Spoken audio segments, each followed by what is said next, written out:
In 1971, a 13-year-old girl walked to a corner store for ice cream. The next afternoon, she was found in the woods. She had been beaten, she had been raped, she had been strangled, and then she had been run over by a car. More than once. She was 13 years old. 50 years later, no one has ever been charged. The only thing her murder would ever produce was a law.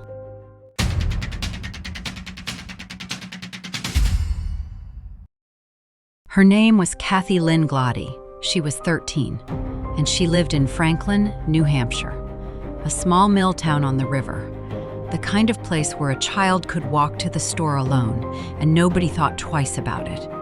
In the autumn of 1971, Franklin was a few thousand people, a main street, a high school, and the quiet that comes off the water in November. It sat where three rivers meet, an old paper and textile town that had seen better years. It was the kind of place where doors went unlocked, where children rode bikes until the streetlights came on, and where a missing child was not something anyone had a procedure for, because nothing like that had ever needed one. On Sunday, the 21st of November, Kathy was an ordinary 13-year-old with an ordinary evening ahead of her. Homework, maybe, and the small freedom of a walk to the store before dark. It would be the last ordinary evening her family ever had. That evening, Kathy left the house and walked to a neighborhood store, a small West Franklin variety shop of the kind every mill town had, a place that sold milk and bread and candy to children who came in with coins. It was an errand so small it barely counts as one. She bought ice cream and potato sticks, a 13-year-old's idea of a good Sunday night. People saw her. She was spotted near the high school, walking the way home that she had walked 100 times before. Witnesses would place her on familiar ground, minutes from her own door in the early dark of a November evening. There was nothing about that walk that should have been dangerous. It was a few blocks in a town where nothing happened. And then, somewhere along those few blocks, between the store and her own front door, Kathy Gloddy disappeared. She bought her ice cream, and she started home, and she never got there. When Kathy did not come home that night, her family began to look. By the next day, so did the town, and around 1 o'clock that Monday afternoon, the search ended in the worst possible way. Her body was found in the woods of Franklin, not far from the streets she knew, close enough that the people searching for her had been within walking distance of the answer the whole time. What had been done to her in those hours is difficult to say plainly, and there is no kind way to say it.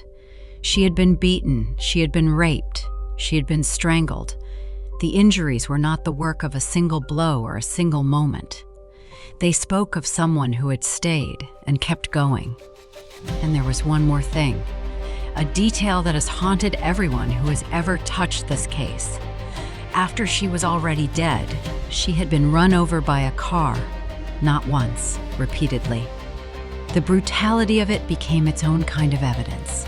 The beating, the assault, the strangling, and then a car driven over a child's body again and again. This was not a crime of a single panicked moment. It was sustained, it took time, and it took rage. It was extreme enough that, over the years, people who studied the case came to a chilling suspicion: the sheer scale of what was done to Kathy.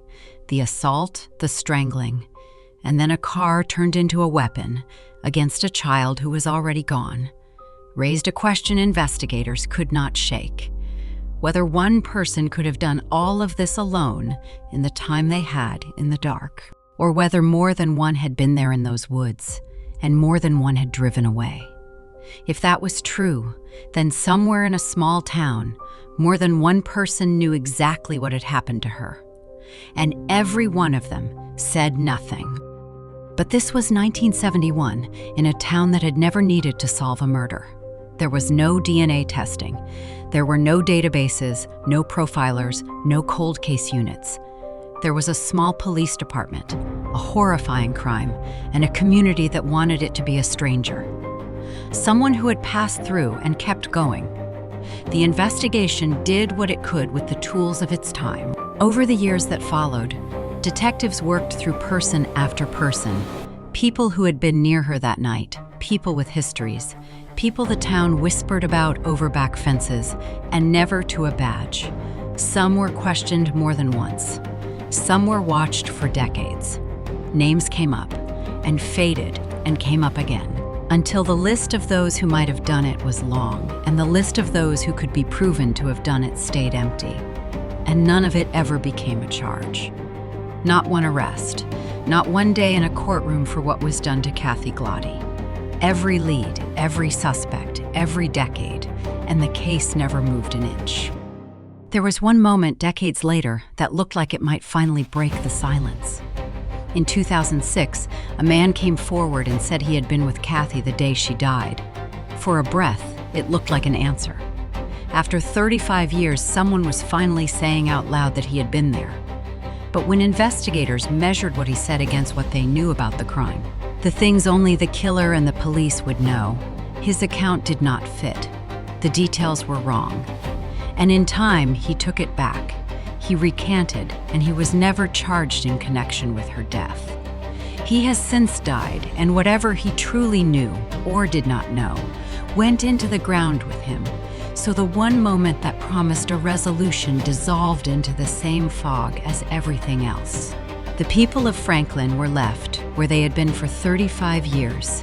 Certain a monster had walked among them and unable to name him. While the case stood still, the cost of it did not. A murder that goes unanswered does not stay in the past. It moves into the house of the people who loved the victim, and it lives there. Kathy's family carried it for the rest of their lives. Over the years that followed, the losses kept coming. Her brother died young. Her father was taken by cancer.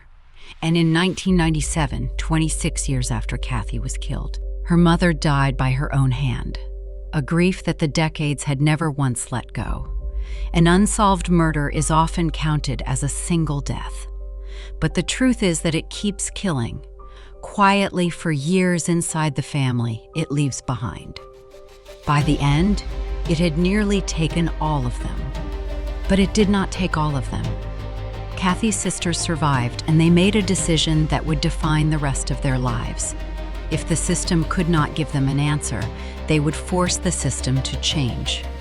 One of them, Janet, took the fight from the kitchen table to the State House. She told her sister's story to lawmakers who had been children themselves when Kathy died, in rooms where most of them had never heard the name Gloddy before she said it. She did not have a suspect to hand them or a case to crack. What she had was a question. A simple, devastating one.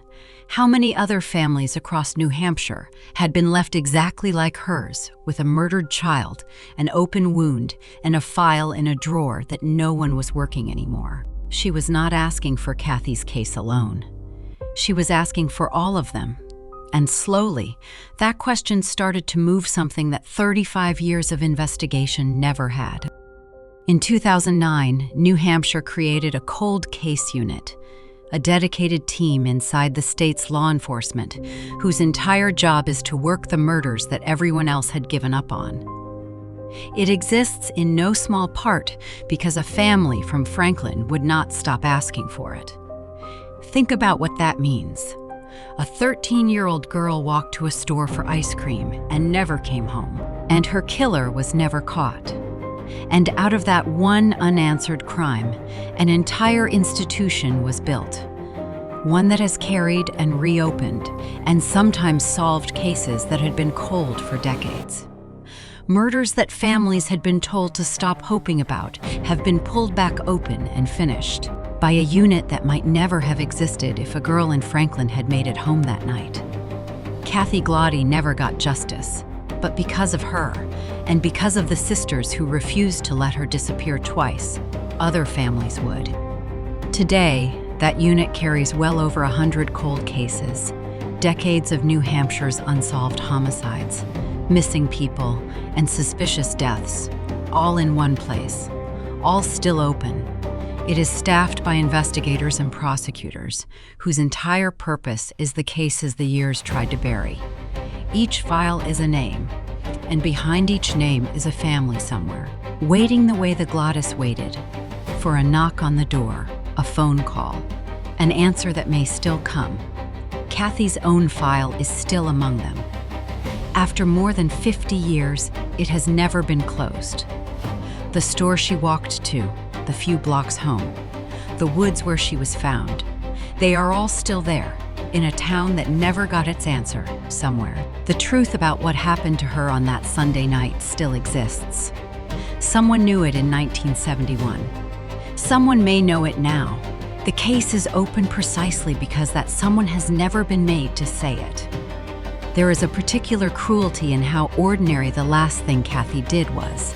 Not a risk, not a mistake.